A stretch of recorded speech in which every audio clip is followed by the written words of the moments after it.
जय सिया राम मित्रों। हिंदी ज्ञान सागर में आपका स्वागत है। आज का विषय है 12 ज्योतिर्लिंग में सम्मिलित रामेश्वरम की कथा श्रवण करें। मान्यवर, जब समुद्र में सेतु बनकर तैयार हुआ तब श्री राम ने अपने दल में उपस्थित सुग्रीव, जामवंत, विभीषण, हनुमान, अंगदादि के सामने बोले कि मैं अपने आराध्य परमेश्वर भगवान शिव की विधिवत पूजा करना चाहता हूँ और यह इच्छा युद्ध से पूर्व मुझे पूर्ण करनी है। जामवंत ने कहा, प्रभु आप पूजा कीजिए, किसने रोका है आपको? तब श्री राम जी बोले कि करी हूँ इहा शंभु थापना, मोरे हृदय परम कल्पना। श्री राम जी बोले कि मैं यहाँ शिवलिंग की स्थापना कर पूजा करना चाहता हूँ। मेरे हृदय में यह परम कल्पना है, मेरी इच्छा है और इस कार्य हेतु परम विद्वान आचार्य होना चाहिए तथा वह शिव भक्त भी हो। पर इस वन क्षेत्र में कोई विद्वान और शिव भक्त कहाँ है? प्रभु की बात सुन जामवंत बोले कि हे प्रभु, परम विद्वान आचार्य तो हनुमान जी भी है, पर वे शिव भक्त न होकर के आपके भक्त हैं। हाँ, एक परम विद्वान, चारों वेदों का ज्ञाता और बहुत बड़ा शिव भक्त है, परंतु हे प्रभु वह आपका शत्रु है। वह भला आचार्य बनकर आपके यहाँ पूजा क्यों करवावेगा? श्री राम ने कहा, कौन है? जामवंत ने कहा, वह आचार्य रावण है। तब राम मुस्कुराए और बोले कि हे जामवान, आप स्वयं ब्रह्मा जी के वंशज हैं और रावण भी, अतः आप स्वयं मेरी ओर से रावण को पुरोहित आचार्य के रूप में बुलाने जाएं। मुझे विश्वास है कि वो अवश्य आएंगे। तब जामवंत लंका के लिए प्रस्थान करते हैं। उधर रावण के गुप्तचरों ने रावण को ये सारी बातें बता दी। तब रावण हंसा और सभी को आदेश दिया कि जामवंत जी मेरे पितामह पुलस्त्य ऋषि के मित्र हैं, उन्हें सम्मान पूर्वक आने दीजिए। तब जब जामवंत लंका में प्रवेश किया तो उनका खूब स्वागत और सम्मान हुआ और यहाँ तक कि रावण भी अपने सिंहासन से उतरकर द्वार पर जामवंत जी के पैर छुए और प्रणाम किया और कहा कि हे पितामह, आप अपने आने का कारण बताएं। तब जामवंत बोले, हे दशानन। दशानन रावण को कहते हैं, लेकिन उसके 10 सिर नहीं थे, वे 10 गुणों से युक्त थे तथा 10 मस्तिष्क के बराबर उनके पास ज्ञान था, इसलिए उन्हें दशानन कहा जाता है। तो जामवंत बोले, हे दशानन, मेरे प्रभु अपने आराध्य शिव की शिवलिंग की स्थापना कर पूजा करना चाहते हैं और आपको अपना आचार्य पुरोहित बनाना चाहते हैं। तब रावण हंसा और बोला कि मेरे जजमान वही वनवासी हैं।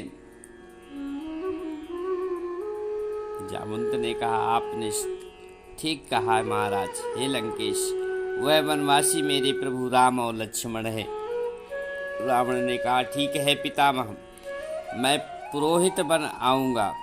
तब जामवंत बोले, हे आचार्य, अब आप ये बताइए कि मुहूर्त कब का है और क्या पूजन सामग्री लगेगी जिसकी हम व्यवस्था करें।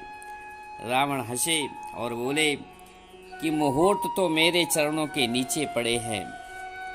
देखो, सारे ग्रह मेरे चरणों के नीचे, इसलिए मेरे लिए कोई मुहूर्त नहीं होता है।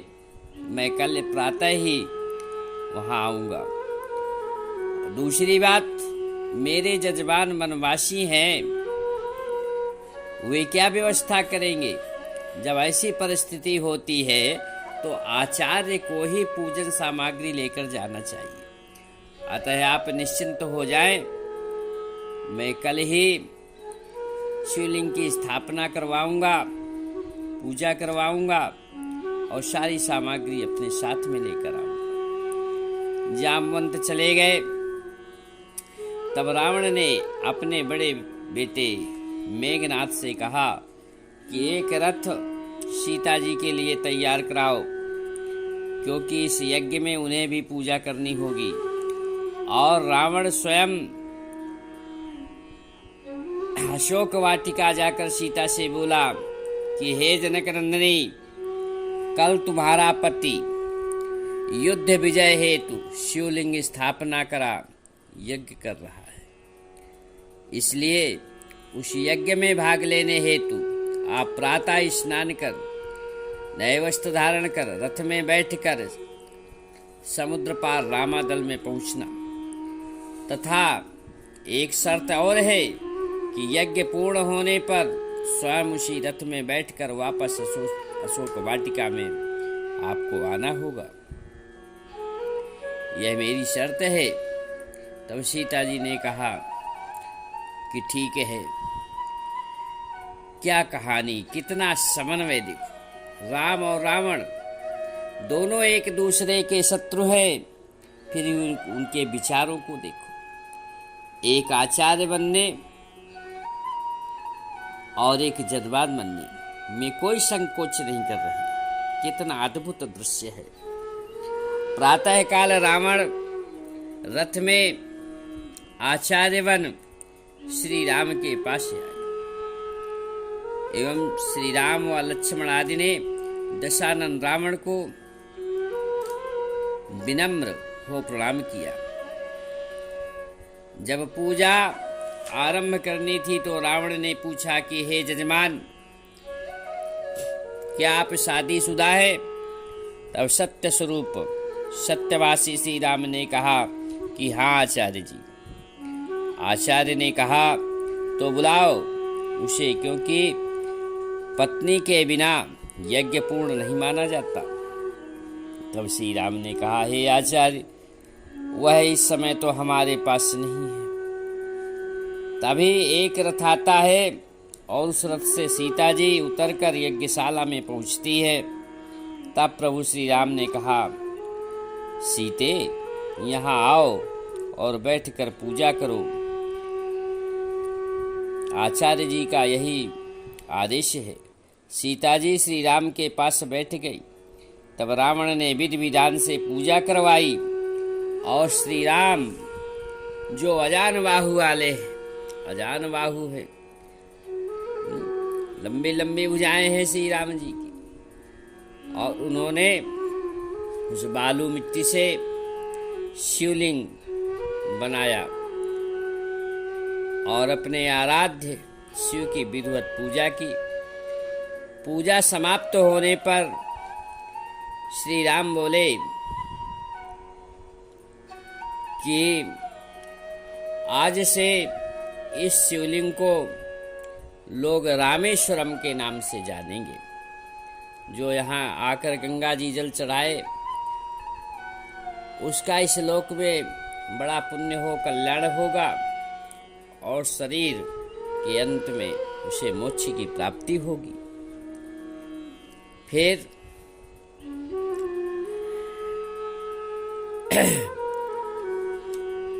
आचार्य रावण ने श्री राम को आशीर्वाद दिया और ईश्वर से, भगवान शिव से प्रार्थना की कि हे परमेश्वर, हे घट घट के वासी भगवान शिव शंकर, अपने भक्त राम को विश्व विजयी बनाए, वह दीर्घायु दें। तब श्री राम आचार्य को नमस्कार कर प्रणाम कर बोले कि हे आचार्य जी, आप अपनी दक्षिणा बताइए। तब आचार्य ने कहा, हे जजमान, आप वनवासी हैं, इसलिए मुझे कोई दक्षिणा नहीं चाहिए। और फिर मेरे पास कमी ही क्या है? मेरे पास तो त्रिलोक की संपदा है, मेरी स्वर्णमयी लंका है, मुझे किसी चीज की आवश्यकता नहीं है। तब श्री राम विनम्र हो बोले कि हे आचार्य, आप बहुत महान हैं, आप परम विद्वान हैं, आपके पास त्रैलोक्य की संपत्ति है, फिर भी आप दक्षिणा मुझसे जरूर मांगें, क्योंकि बिना दक्षिणा दिए यज्ञ का फल प्राप्त नहीं होता है। तब रावण ने कहा कि जब मुझे दक्षिणा की जरूरत होगी वनवासी, तब मैं आपसे मांग लूंगा। इस पर श्री राम बोले कि उस समय पता नहीं आप क्या मुझसे मांग लें, इसलिए आप जब चाहे तब मांगे, लेकिन वह क्या चीज मांगना चाहते अभी मुझे बता दे, मैं याद रखूंगा, मैं भी तुझे जान लूं। तब आचार्य जो दशानन है वह बोला कि हे जजमानो, मुझे यह दक्षिणा दो कि मैं मरणासन में हूं, तब तुम दोनों जजमान राम और लक्ष्मण मेरे आंखों के सामने उपस्थित हों, ताकि मैं आपको देखते देखते ही अपने प्राण छोड़ सकूं। वास्तव में रावण कितना महान है। इस कहानी में वैसे रावण तो चारों वेदों का ज्ञाता है और भगवान शिव का परम भक्त है, और वह श्री राम के हाथों मुक्ति चाहता था, इसीलिए उसने श्री राम से बैर बढ़ाया था। ये वास्तविकता है।